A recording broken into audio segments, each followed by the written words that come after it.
brake 6 when we can, please.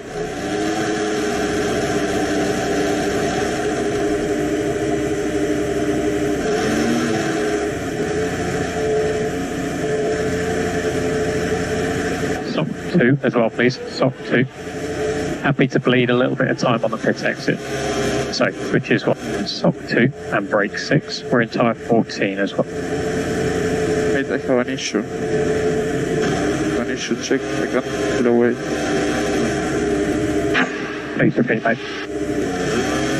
Imagina que estás en Fórmula 1, compitiendo contra tu propio compañero de equipo, y descubres que a él le dieron prácticamente un coche de exhibición mientras tú llevas todas las mejoras posibles. Bueno, eso, más o menos, fue lo que pasó en Alpine. Aunque en lugar de coches viejos y nuevos, hablamos de alerones distintos, refrigeraciones desactualizadas y decisiones técnicas que harían sonrojar hasta al becario del simulador. Pierre Gasly, ese piloto meticuloso que parece más ingeniero que influencer, se hartó de ver cómo Franco Colapinto corría en desventaja. Y esta vez, no se quedó callado. Midió, comparó, enfrentó, y lo que descubrió fue tan vergonzoso que en Alpine todavía están intentando inventar una excusa que no suene ridícula. Y no es rumor ni conspiración de fanáticos. Fue el propio Gasly quien lo expuso con pruebas. Y lo hizo de frente, dejando al equipo sin escapatoria. Suscríbete si alguna vez hiciste todo bien, pero no te daban las mismas herramientas que a los demás. Porque esta historia va más allá de la Fórmula 1. Esto va de mérito, justicia y tener a alguien que alce la voz cuando el sistema te deja en segundo plano. Quédate hasta el final, porque lo que empezó como una diferencia de 20 milímetros terminó siendo un punto de quiebre en Alpine, que podría cambiar por completo la temporada y el futuro de Colapinto. Esto no lo vas a ver en las entrevistas oficiales. Esto es lo que realmente pasó, contado con datos, sin filtro y sin adornos. Pierre Gasly no es precisamente Sherlock Holmes, pero cuando algo no cuadra, lo nota. Y en Montmeló, no cuadraba nada. Franco Colapinto, su joven y talentoso compañero de equipo, venía perdiendo 4 décimas constantes en el último sector del circuito. ¿Un error de conducción? Poco probable. ¿Una mala entrada en curva? Repetido en cada vuelta, con diferentes compuestos, bajo distintas condiciones, era demasiado sistemático para ser casualidad. Entonces, el francés encendió su modo ingeniero frustrado. En la Fórmula 1, perder 4 décimas en un solo sector es como correr con una chancleta en un pie y una zapatilla con clavos en el otro. Y más aún cuando sabes que el piloto que las pierde no es ningún novato perdido. Gasly, meticuloso como es, decidió revisar los datos. Y luego los volvió a revisar. Y cuando la telemetría no le dio respuestas, se levantó, cruzó el box y se fue directo al coche número 74, con la misma actitud de alguien que huele que le cambiaron la pizza 4 quesos por una de jamón y queso, sin avisar. Lo primero que notó fue el alerón delantero. A simple vista, parecían iguales. Pero Pierre tiene ese ojo que ya no busca estética, sino eficiencia. Pidió una regla. Midió. Y soltó la frase que quedó flotando en el aire del garaje. Esto es una maqueta de Wind Tunnel de 2023. 20 milímetros de diferencia en la superficie aerodinámica. Que dicho así puede parecer poco, pero en Fórmula 1 es como correr un maratón con una mochila llena de ladrillos mientras el otro lleva una botella de agua y una brisa a favor. Esos 20 milímetros podían representar hasta un 4% menos de carga sobre el eje delantero para Colapinto, lo que se traduce en menos agarre, más desgaste y, por supuesto, más sufrimiento en curvas lentas. Como, por ejemplo, el sector 3 de Montmeló, donde casualmente Franco perdía el alma en cada giro. Pero Gasly no paró ahí. Se agachó, inspeccionó el lateral del coche, y vio algo que ya rozaba el insulto. Las tomas de aire del sistema de refrigeración de Colapinto parecían diseñadas en un software gratuito. Rectas, básicas, sin canalización interna. Las suyas, en cambio, tenían divisores, mejoras de flujo y posiblemente, sensores que te dicen hasta si el motor tiene hambre. La diferencia era grotesca. Mientras uno tenía una especificación actualizada para resistir el estrés térmico del motor Renault 2025, el otro llevaba una versión tan antigua que probablemente venía con polvo de fábrica. Es decir, mientras Pierre volaba con todo el arsenal, Franco estaba compitiendo con un coche desactualizado, menos eficiente y claramente desbalanceado. Pero claro, el cronómetro no lo dice todo. Hasta que alguien decide mirar más allá. Gasly lo entendió de inmediato, no era un problema de talento, era un problema de trato. Uno que no se ve en la tabla de tiempos, pero sí se siente en cada curva. El coche de Colapinto era, técnicamente, un hermano menor. Uno al que el equipo había olvidado actualizar, como si fuera menos importante. Y entonces, en ese momento, Pierre decidió dejar de mirar. Empezó a hablar. Porque si algo aprendió en estos años de Fórmula 1, es que cuando la telemetría no miente, pero el equipo sí, alguien tiene que decirlo. Y esta vez, fue él. Gasly no perdió tiempo. No fue al departamento de relaciones públicas, ni al jefe de estrategia, ni al director técnico con 1000 reuniones por delante. Fue directo al grano, como quien entra a la cocina, ve el desastre y pregunta quién quemó el arroz. ¿En qué momento decidimos que uno de nuestros pilotos merecía menos coche? La frase cayó como un yunque en medio del silencio. Las cabezas se giraron, los ingenieros se miraron de reojo, y alguien, probablemente muy nervioso, empezó a jugar con un bolígrafo. Porque en Fórmula 1 puedes disfrazar los errores con palabras técnicas, pero cuando un piloto con autoridad y datos en mano te hace esa pregunta, no hay PowerPoint que te salve. Entonces llegaron las respuestas.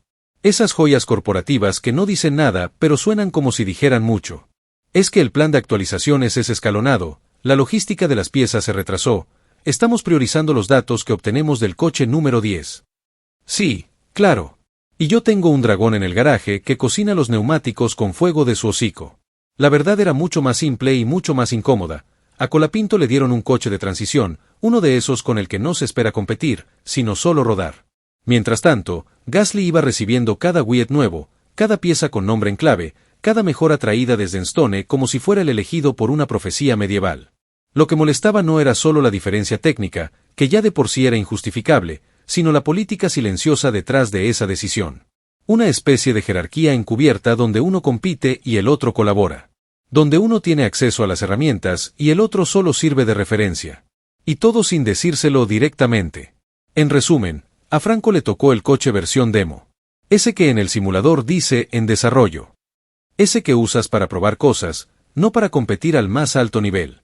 Y aún así, ahí estaba, aguantando, respondiendo, sumando vueltas limpias y manteniéndose cerca en ritmo. Un milagro técnico con aroma a injusticia. Pero Gasly no se quedó en la crítica. Con tono serio, metódico, empezó a enumerar cada diferencia. El alerón delantero más corto. El sistema de refrigeración más primitivo. La suspensión delantera sin el ajuste dinámico. Incluso, un volante sin las nuevas configuraciones de mapeo motor. Los ingenieros ya no sabían dónde mirar. Y entonces llegó la pregunta final, la que dejó claro que esto no era una conversación más. ¿Esto lo decidió alguien, o simplemente dejaron que pasara? Esa frase no fue una acusación. Fue un veredicto. Porque cuando dentro de tu propio equipo uno de los pilotos descubre que el otro ha sido sistemáticamente dejado atrás, ya no es un tema técnico. Es un tema de ética, de confianza, de credibilidad. Y ese día, en ese box de Alpine, se rompió algo. Algo que no se arregla con tornillos ni alerones.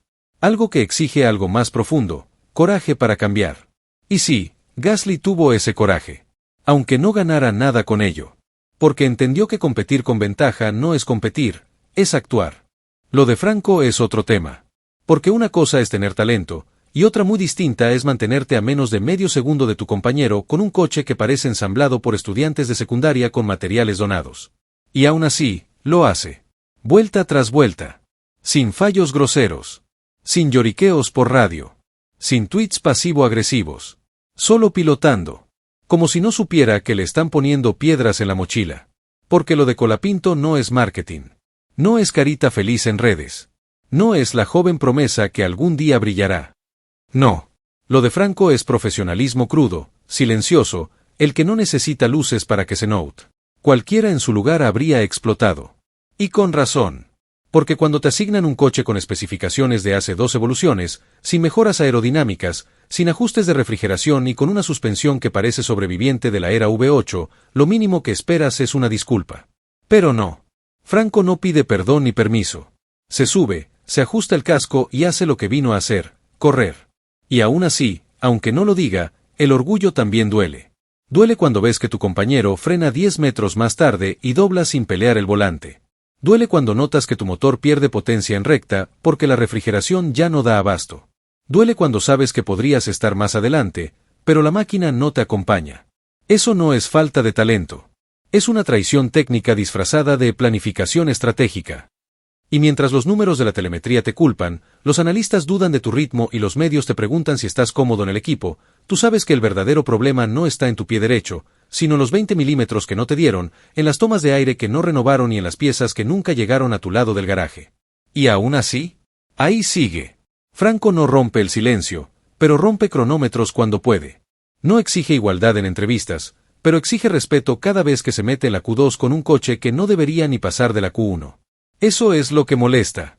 Que con todo en contra, con menos herramientas, menos datos, menos apoyo interno, siga dando resultados. Porque eso incomoda. Porque eso expone. Y expone mucho más que una mala gestión, expone una verdad que algunos equipos prefieren ignorar. Que cuando tratas a un piloto como banco de pruebas, como segundo plano, como el que está para aprender, estás hipotecando tu propio futuro competitivo. Pero claro, ahora que todo salió a la luz, gracias a Gasly, ya nadie puede hacerse el distraído. Franco dejó de ser ese piloto en evaluación. Ahora es el tipo que, con un coche desactualizado, le pisó los talones a su compañero y mantuvo la moral intacta. Porque esto ya no se trata solo de talento. Esto se trata de carácter. Y en eso, Colapinto no tiene nada que envidiarle a nadie. Lo que se expuso con el caso de Franco Colapinto no fue simplemente una diferencia técnica. Eso fue apenas la punta del iceberg. Lo verdaderamente inquietante fue lo que quedó al desnudo debajo, una filosofía de equipo rancia, desequilibrada y profundamente injusta. Una estructura en la que algunos compiten, y otros apenas acompañan. Durante semanas, quizá meses, Alpine estuvo operando con un doble estándar dentro del mismo garaje. A Colapinto lo trataban como un aprendiz, como ese piloto en formación, ese que tiene que esperar su turno, que primero observa y después, si hay suerte, le sueltan una mejora usada. Mientras tanto, el coche número 10 de Pierre Gasly recibía cada componente nuevo, cada evolución aerodinámica, cada ajuste técnico que podía marcar la diferencia entre sumar puntos o quedarse fuera del top 10. Pero esta vez, el silencio no ganó. Porque si algo caracteriza a esta historia es que alguien decidió no mirar para otro lado. Gasly no hizo una rueda de prensa explosiva. No tuiteó en mayúsculas ni le mandó indirectas al equipo. No hizo falta. Porque cuando tienes la verdad de tu lado, no necesitas gritar para hacer ruido. Simplemente actuó. Primero fue a su ingeniero de pista. Luego pidió una reunión con el área de rendimiento. Y después, cuando las respuestas comenzaron a flaquear, cuando las excusas de siempre se empezaron a repetir como una canción mala, llevó el tema a lo más alto.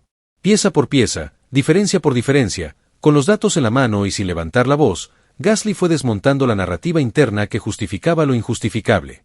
Y lo que realmente dolió dentro del equipo no fueron los detalles técnicos. Fue la pregunta incómoda que no supieron responder. ¿En qué momento decidimos que uno de nuestros pilotos merecía menos coche? Porque en ese instante, ya no se discutía una mejora puntual ni un retraso logístico. Lo que estaba en juego era el valor del proyecto, la credibilidad del equipo como estructura seria. Un equipo que prioriza a uno y relega al otro no construye competitividad, construye resentimiento. Y en Fórmula 1, el resentimiento no aparece en la clasificación, pero se nota en cada detalle, en la confianza, en la moral, en la motivación. Lo que hizo Gasly fue ponerle un espejo a Alpine. Uno que no pudieron esquivar. Porque cuando tu propio piloto, el que mejor resultados te da, cuestiona tu sistema desde adentro, todo el castillo de cartas se tambalea. Y no porque lo hayan querido dañar, sino porque ya no podían seguir fingiendo que todo estaba bien.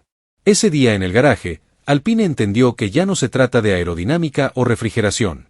Se trata de ética, de coherencia, de entender que si quieres que tus dos pilotos rindan al máximo, primero tienes que darles el mismo punto de partida. Y por más incómodo que haya sido, fue el propio Gasly quien forzó ese momento de sinceridad interna. Porque ser equipo no es pintarse de azul y sacarse fotos sonrientes. Ser equipo es cuidar a ambos pilotos por igual, incluso cuando uno todavía no tiene nombre en la tapa de todos los medios.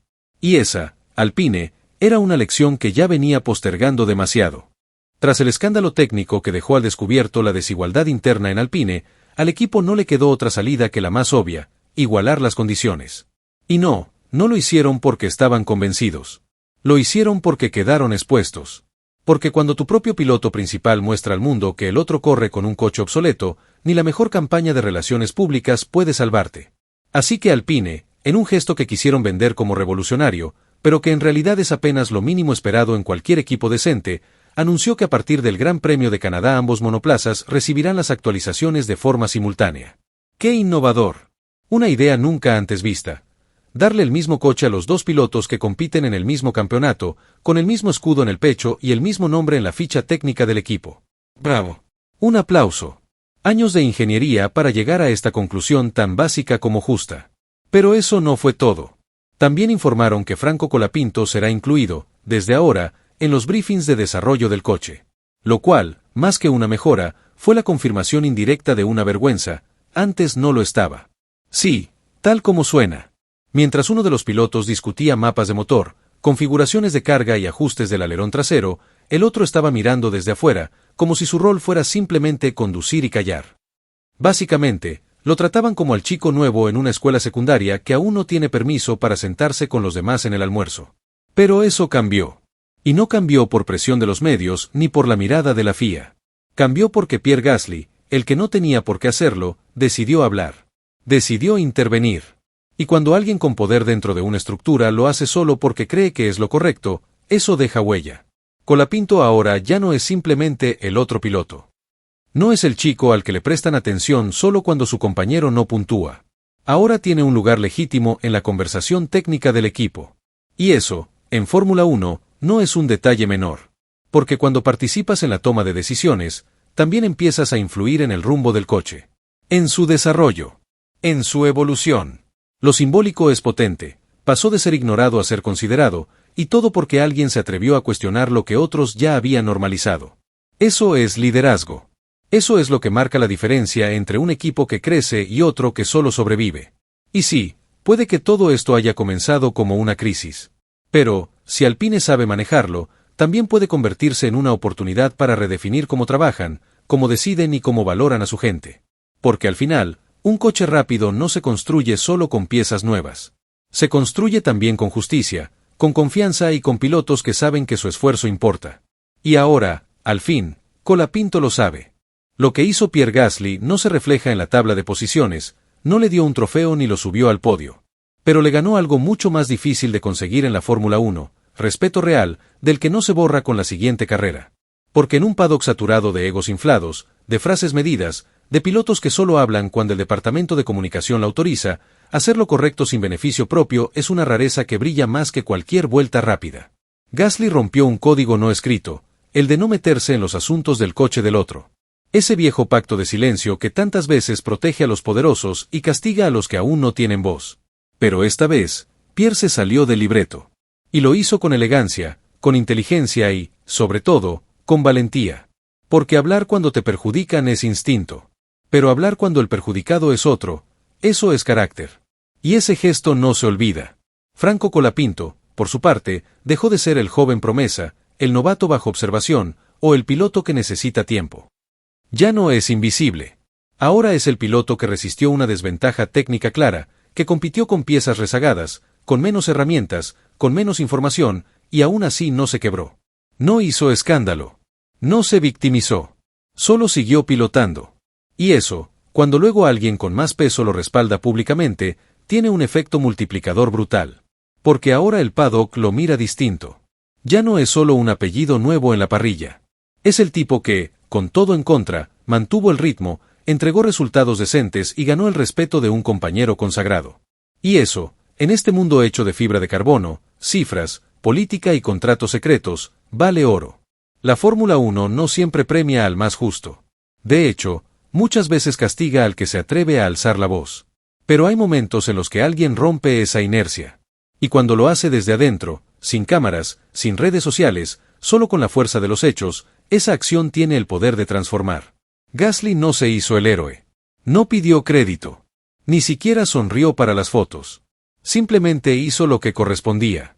Y Colapinto, sin decir una palabra, vio cómo su esfuerzo finalmente era reconocido, no por un periodista o un fan, sino por alguien que conoce de cerca lo que pasa entre el simulador y la pista.